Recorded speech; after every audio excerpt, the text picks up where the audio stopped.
ಎಲ್ಲರಿಗೂ ನಮಸ್ಕಾರ. ಎಲ್ಲರಿಗೂ ಪಾರ್ನೆಡ್ ಎಲ್ದಿರ ಆ್ಯಂಡ್ ಆ್ಯಪಿಯರ್ ಚಾನಲ್ಗೆ ವೆಲ್ಕಮ್. ನೀವೇನ ಫಸ್ಟ್ ಟೈಮ್ ನಮ್ಮ ಚಾನಲ್ಗೆ ಬಂದರೆ ಪ್ಲೀಸ್ ಈ ಚಾನಲ್ ಸಬ್ಸ್ಕ್ರೈಬ್ ಮಾಡ್ಕೊಳ್ಳಿ. ಸಬ್ಸ್ಕ್ರೈಬ್ ಮಾಡ್ಕೊಂಡ್ಮೇಲೆ ಪಕ್ಕದಲ್ಲಿ ಕೊಡೋಂಥ ಬೆಲ್ ಐಕಾನ್ ಪ್ರೆಸ್ ಮಾಡಿ ನೋಟಿಫಿಕೇಶನ್ ಆಲ್ ಅಂತ ಸೆಲೆಕ್ಟ್ ಮಾಡೋದನ್ನ ಮಾತ್ರ ಮರಿಬೇಡಿ. ನಾವು ಮಾಡೋಂಥ ಪ್ರತಿಯೊಂದು ಕಡೆ ನಿಮಗೆ ನೋಟಿಫಿಕೇಶನ್ ಬರುತ್ತೆ.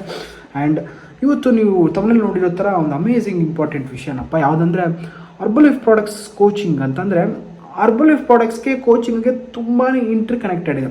ಅಂದರೆ ಹರ್ಬಲೈಫ್ ಪ್ರಾಡಕ್ಟ್ಸು ನೀವು ಯಾವುದೇ ಕಾರಣಕ್ಕೂ ಎಲ್ಲೋ ಅಲ್ಲಿ ಇಲ್ಲಿ ಆನ್ಲೈನಲ್ಲಿ ಇಲ್ಲಾಂದರೆ ಕಡಿಮೆಗಳು ಸಿಗುತ್ತೆ ಅಂತ ತೊಗೊಳ್ಳಿಕ್ಕೆ ಹೋಗಬೇಡಿ. ಯಾಕೆ ಅಂತಂದರೆ ಹರ್ಬಲೈಫ್ ಪ್ರಾಡಕ್ಟ್ಸ್ಗೆ ಅದರದ್ದೇ ಆದಂಥ ಒಂದು ಸ್ಪೆಷಾಲಿಟಿ ಇದು.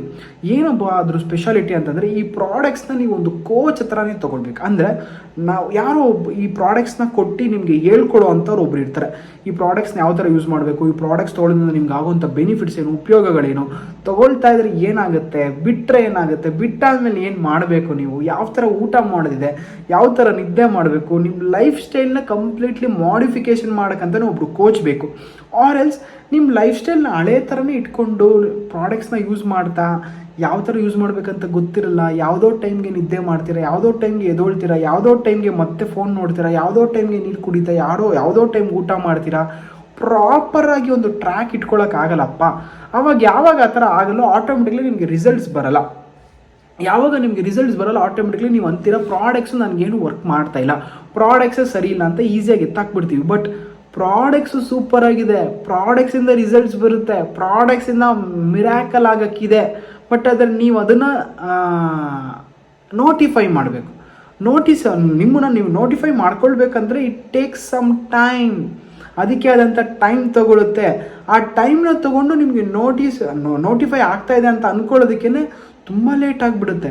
ಅದು ಒಬ್ಬೊಬ್ಬರು ಅಂದ್ಕೊಳ್ಳೋದು ಇಲ್ಲ. ಅದೆಲ್ಲದಕ್ಕೂ ಹಿಂದೆಗಡೆನೇ ಒಬ್ಬರು ಕಾರ್ಯಕರ್ತ ಇರ್ತಾನೆ. ಅಂದರೆ ಇದೆಲ್ಲದಕ್ಕೂ ಒಬ್ಬ ಕರ್ತ ಅಂತ ಒಬ್ಬ ಇರ್ತಾನೆ, ಅದೇ ಕೋಚ್. ಈ ಕೋಚ್ ಏನು ಮಾಡ್ತಾರೆ ಅಂತಂದರೆ ನಿಮಗೆ ಪ್ರಾಡಕ್ಟ್ಸ್ನ ಕೊಟ್ಟು ಎಲ್ಲ ಕೇಳ್ತಾರೆ. ವೆಯ್ಟ್ ಲಾಸ್ ಮಾತ್ರ ಮಾಡಿಸಲ್ಲ, ನಿಮ್ದೆಲ್ಲನೂ ಮಾಡಿಫಿಕೇಷನ್ ಮಾಡ್ತಾರೆ. ನೀವು ಯಾವ ಥರ ಇರಬೇಕು, ಹೆಂಗೆ ಊಟ ಮಾಡಬೇಕು, ಯಾವ ಥರ ಊಟದಲ್ಲಿ ಏನು ಇರಬೇಕು, ನೀವು ಮನೆಯಲ್ಲೇ ತಿನ್ನೋ ಅಂಥ ಊಟದಲ್ಲಿ ಅನ್ನ ಸಾರು ಮುದ್ದೆ ಇಲ್ಲ ಚಪಾತಿ ಇಲ್ಲ ಅಂತಂದರೆ ಪಲ್ಯ ಅಂತಿದ್ದೀರೋ ಅದೇ ಥರನೇ ಯಾವ ಥರ ಹೆಲ್ದಿಯಾಗಿ ಮಾಡ್ಕೊಳ್ಬೇಕು. ಅನ್ನ ಯಾವ ಥರ ತಿನ್ನಬೇಕು, ಯಾವ ರೈಸ್ ತಿನ್ನಬೇಕು, ಪಲ್ಯ ಹೆಂಗೆ ಮಾಡ್ಕೊಳ್ಬೇಕು, ಯಾವ್ಯಾವ ಸೊಪ್ಪಲ್ಲಿ ಏನಿದೆ, ಯಾವ್ಯಾವ ತರಕಾರಿಯಲ್ಲಿ ಏನಿದೆ, ಇದೆಲ್ಲನೂ ಹೇಳ್ಕೊಡೋಕೆ ಸ್ಟಾರ್ಟ್ ಮಾಡ್ತಾರೆ. ನಿಮ್ಗೊಬ್ರು ಕೋಚ್ ಅನ್ನೋರು ಸಿಕ್ಕಿದಾಗ ಯಾವಾಗ ಅವ್ರು ಇದನ್ನು ಹೇಳ್ಕೊಡ್ತಾರೋ ನಿಮಗೆ ಆ ಸೆನ್ಸ್ ಹೋಗುತ್ತೆ. ನಾನು ಮಾಡ್ತಿದ್ದಿದ್ದು ತಪ್ಪು, ನಾನು ಯಾವ ಥರ ಅಡುಗೆ ಮಾಡಬೇಕು, ನಾನು ಯಾವ ಥರ ಊಟ ಮಾಡಬೇಕು, ಎಷ್ಟು ಟೈಮ್ಗೆ ನಾನು ಊಟ ಮಾಡಬೇಕು ಅಂತ. ತುಂಬಾ ಇಂಪಾರ್ಟೆಂಟ್ ನೀರು ಕುಡಿಯೋದು.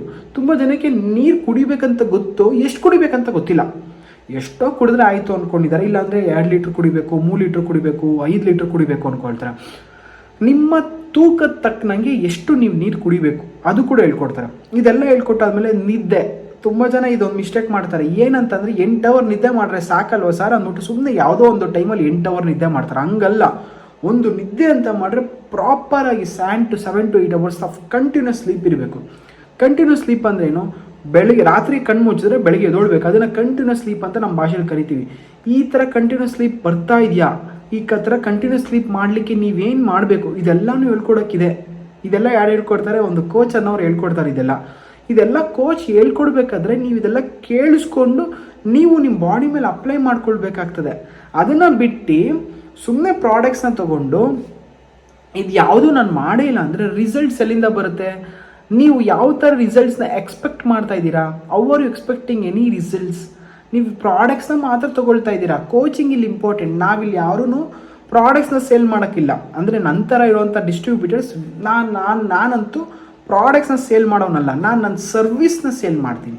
ನನ್ನ ಸರ್ವಿಸ್ ಏನಿದೆಯಲ್ಲ, ನಾನು ಸರ್ವಿಸ್ನ ಕೊಟ್ಟು ನಾನು ನಿಮ್ಮ ಹತ್ರ ದುಡ್ಡು ಇಸ್ಕೊಳ್ತೀನಿ. ನಾನು ಪ್ರಾಡಕ್ಟ್ಸ್ನ ಕೊಟ್ಟು ದುಡ್ಡು ಇಸ್ಕೊಳ್ಳಲ್ಲ. ಪ್ರಾಡಕ್ಟ್ಸ್ ನಿಮ್ಗೆ ಎಲ್ಲೋ ಸಿಗುತ್ತೆ. Products completely important. ಪ್ರಾಡಕ್ಟ್ಸ್ಗಿಂತ ಇಂಪಾರ್ಟೆಂಟ್ ಕೋಚ್ ನೀವು ಎಲ್ಲಿ ತೊಗೊಳ್ತೀರೋ ಅಲ್ಲಿ ಇಂಪಾರ್ಟೆಂಟ್. ನೀವು ಏನು ತಿನ್ಬೇಕಿಂತ ಹಿಡ್ದು ಅದು ಯಾರೂ ಮಾಡ್ಕೊಡೋಕ್ಕಾಗಲ್ಲಪ್ಪ. ಪ್ರಾಡಕ್ಟ್ಸ್ಗೆ ಭಾಷೆ ಇಲ್ಲ, ಎಮೋಷನ್ಸ್ ಇಲ್ಲ. But ಕೋಚ್ಗಿದೆ emotions. ಕೋಚ್ ಇರೋ ಎಮೋಷನ್ಸ್ನ ಅವ್ನು ನಿಮ್ಗೆ ಹೇಳ್ಕೊಡ್ತಾನೆ. ಏನು ಮಾಡಬೇಕು, ಏನು ಮಾಡಬಾರ್ದು, ಯಾವ ಥರ ಮಾಡಬೇಕು ಅಂತ. ಯಾವಾಗ ಅದೆಲ್ಲರೂ ನೀವು ನಿಧಾನಕ್ಕೆ ಇಂಪ್ಲಿಮೆಂಟ್ ಮಾಡೋಕ್ಕೆ ಸ್ಟಾರ್ಟ್ ಮಾಡ್ತಿರೋ ಪ್ರಾಡಕ್ಟ್ಸ್ನ ತೊಗೊಳ್ತಾ ಆಟೋಮೆಟಿಕ್ಲಿ ನಿಮ್ಗೆ ಒಳ್ಳೆ ರಿಸಲ್ಟ್ ಬರೋಕ್ಕಿದೆ. ಇದನ್ನು ಬಿಟ್ಟು ನೀವು ಎಲ್ಲೋ ಒಂದು ಕಡೆ ಕಡಿಮೆ ಕೊಡ್ತಾರೆ, ಯಾರೋ ಒಬ್ಬರು ಇದ್ದಾರೆ ಅವರು ತುಂಬ ಕಡಿಮೆ ಕೊಡ್ತಾರೆ ಅಂತೆಲ್ಲ ಹೋದರೆ ಖಂಡಿತ ರಿಸಲ್ಟ್ಸ್ ಬರಲ್ಲ. ಏನು ರಿಸಲ್ಟ್ ಎಕ್ಸ್ಪೆಕ್ಟ್ ಮಾಡ್ತೀರಾ? ಝೀರೋ. ಏನು ರಿಸಲ್ಟ್ಸ್ ಬರಲ್ಲ ಅಲ್ಲಿಂದ. ಬಟ್ ಪ್ರಾಡಕ್ಟ್ಸ್ನ ಕೊಟ್ಟು ನಿಮಗೆ ಒಳ್ಳೆ ರಿಸಲ್ಟ್ಸ್ನ ಬಡಿಸೋದಿಲ್ಲ, ಅದು ಇಂಪಾರ್ಟೆಂಟ್. ಇಲ್ಲಿ ನಾವು ಮಾಡಿದ್ದು ಇಷ್ಟೊತ್ತರೆಗೂ ನಾನು ನಿಮ್ಗೆ ಅರ್ಥ ಮಾಡಿಸಿದ್ದು ಪ್ರಾಡಕ್ಟ್ಸ್ನ ಕೋಚ್ ಹತ್ರನೇ ತೊಗೊಳ್ಬೇಕು. ಅದನ್ನು ಬಿಟ್ಟು ಎಲ್ಲೋ ಆನ್ಲೈನಲ್ಲಿ ಕಡಿಮೆಗೆ ಸಿಗುತ್ತೆ, ಯಾರೋ ನಮ್ಮ ಮಾವ ಇದ್ದಾನೆ, ಚಿಕ್ಕಪ್ಪ ಇದ್ದಾನೆ, ದೊಡ್ಡಪ್ಪ ಇದ್ದಾನೆ, ಅವ್ರು ಯಾರೋ ಇದ್ದಾರೆ ಅಂತ ಪ್ರಾಡಕ್ಟ್ಸ್ನ ತೊಗೊಳಕ್ಕೆ ಹೋಗ್ಬಿಡಿ, ತುಂಬ ದೊಡ್ಡ ಕೆಲಸ. ಅವ್ರು ಯಾರಿದ್ರು ಕೂಡ ಫಸ್ಟು ಕೇಳಿ, ನನಗೆ ಕೋಚ್ ಇಂಪಾರ್ಟೆಂಟ್, ನಾನು ಕೋಚಿಂಗ್ ಕೊಟ್ಟರೆ ನಾನು ತೊಗೊಳ್ತೀನಿ ಪ್ರಾಡಕ್ಟ್ಸ್ ಅಂತ. ಸುಮ್ಮನೆ ಪ್ರಾಡಕ್ಟ್ಸ್ನ ತೊಗೊಳಂಗಿದ್ರೆ ವೇಸ್ಟ್, ಅವಶ್ಯಕತೆನೇ ಇಲ್ಲ, ಯೂಸೇ ಮಾಡೋಕ್ಕೆ ಹೋಗ್ಬೇಡಿ. ಆರಾಮಾಗಿ ಮನೇಲಿ ಆರಾಮಾಗಿ ಇಡ್ಲಿ ದೋಸೆ ಮನೇಲಿ ಅನ್ನ ಸಾಂಬಾರು ತಿನ್ಕೊಂಡಿರಿ. ಪ್ರಾಡಕ್ಟ್ಸ್ನ ತೊಗೊಳ್ಬೇಕು ಅಂತಂದರೆ ತುಂಬಾ ಅವಶ್ಯಕತೆವಾಗಿ ಒಂದು ಕೋಚ್ ಇರಬೇಕು, ಆ ಕೋಚ್ ಹತ್ರ ಪ್ರಾಡಕ್ಟ್ಸ್ನ ತೊಗೊಳ್ಬೇಕು. ಆವಾಗ ನಿಮ್ಗೆ ಏನು ರಿಸಲ್ಟ್ ಬೇಕೋ ಅದು ಸಿಗುತ್ತೆ. ಅದನ್ನು ಬಿಟ್ಟು ಸುಮ್ಮನೆ ಪ್ರಾಡಕ್ಟ್ಸ್ನ ವಿನಾಕಾರಣ ತೊಗೊಂಡ್ರೆ ಏನು ಪ್ರಯೋಜನಕ್ಕೆ ಬರಲ್ಲ. ಸೊ ತುಂಬ ಇಂಪಾರ್ಟೆಂಟ್. ಪ್ರಾಡಕ್ಟ್ಸ್ಗೆ ಎಲ್ಲಿ ತೊಗೊಳ್ತಾ ಇದ್ರೆ ಕೋಚ್ ಕೇಳಿ, ನಾನು ಕೋಚಿಂಗ್ ಇಂಪಾರ್ಟೆಂಟ್ ಇದೆ ಅಂತೇಳಿ. ಆವಾಗ ಖಂಡಿತ ನೀವು ಅಂದ್ಕೊಂಡಿರುವಂಥ ಚೇಂಜಸ್ನ ನೀವು ಎಕ್ಸ್ಪೆಕ್ಟ್ ಮಾಡೋದು. ನೀವು ಯಾರಾದರೂ ಒಬ್ಬರು ವೆಯ್ಟ್ ಲಾಸ್ ಆಗಬೇಕು ಅಂತ ಅಂದ್ಕೊಂಡಿರ, ಕೋಚ್ ಬೇಕು, ವಿತ್ ಕೋಚಿಂಗ್ ಪ್ರಾಡಕ್ಟ್ಸ್ನ ತೊಗೊಳ್ಬೇಕು, ನಾನು ವೆಯ್ಟ್ ಲಾಸ್ ಮಾಡ್ಕೊಂಡು ಬಾಡಿನ ಸೂಪರ್ವಾಗಿ ಇಟ್ಕೊಳ್ಬೇಕು ಅಂತ ಅಂದ್ಕೊಂಡು ಮೇಲ್ಗಡೆ ಡಿಸ್ಪ್ಲೇ ಆಗ್ತಾರಂಥ ಕಾಂಟ್ಯಾಕ್ಟ್ ನಂಬರ್ಗೆ ಕಾಂಟ್ಯಾಕ್ಟ್ ಮಾಡಿ. ನಾನು ನಿಮಗೆ ವೆಯ್ಟ್ ಲಾಸ್ ಮಾಡಿಸಿ ಯಾವ ಥರ ನಿಮ್ಮ ಬಾಡಿನ ಚೆನ್ನಾಗಿ ಫಿಟ್ ಆ್ಯಂಡ್ ಫೈನಾಗಿ ಇಟ್ಕೊಳ್ಳೋದು ಅಂತ ಹೇಳ್ಕೊಡ್ತೀನಿ. ಮತ್ತೆ ಇನ್ನೊಂದು ಅಮೇಸಿಂಗ್ ವಿಡಿಯೋದಲ್ಲಿ ಸಿಗೋಣ friends. Thank you very much. Love you all. Take care. Bye.